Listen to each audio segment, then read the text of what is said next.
జనాల మూడు ఎట్లుంటుందో ఎవ్వరికి తెలియదు.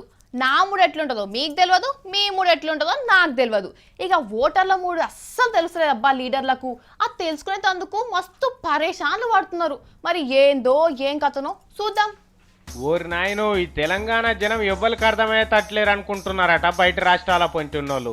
ఎందుకంటే మొన్న మున్సిపాలిటీ ఓట్లల్లో జై గుర్తోళ్ళకి జై కొట్టిండ్రు, నిన్న ఎంపీటీసీ జెడ్పీటీసీ ఓట్లల్లో కారు గుర్తుకు జై కొట్టిండ్రు.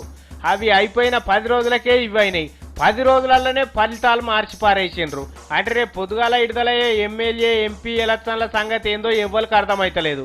ఎమ్మెల్యేలు నెత్తి గోక్కొని ఎటికలన్నీ ఉసిపోతున్నాయట గెలుస్తామా ఓడిపోతామా అని.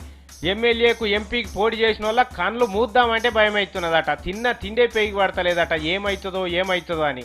గెలుస్తామా ఓడిపోతామా అని తాగుడు అలవాటున్న లీడర్లు ఎంత దాగినా కిక్కెక్కలేదట. కనిపించిన వాళ్ళనల్లా నేను గెలుస్తానా అని అడుగుతున్నారట.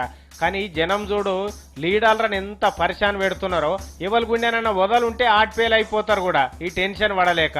మున్సిపాలిటీ ఓట్ల పెట్టెలు ఇప్పినప్పుడు మాయి కూడా ఇట్లనే అయితే ఏమో మేము గెలుస్తాం అనుకున్న వాళ్ళు పల్లెటూర్ల పెట్టెలు ఇప్పే వరకల్లా ఓడిపోతామా ఏందని గాయ అవుతున్నారట. అటు మున్సిపాలిటీ ఓట్లు ఇప్పినప్పుడు ఓడిపోతాం అనుకున్న వాళ్ళు ఇప్పుడు గెలుస్తామా ఏందని సంతోషంతో ఉన్నారట.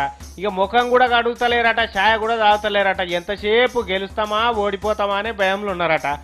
కాలం పాడుగాను పోయిన నెల 30 తారీఖు నాడు ఓట్లయితే గిన్ని రోజుల దాకా ఎవరు గెలిచినరో చెప్పకపోతే ఎట్లుంటది. ఇంకా 4 రోజులు ఇట్లనే ఉంటే కథం ఆట్పేలు అవుతారు చాలా మంది.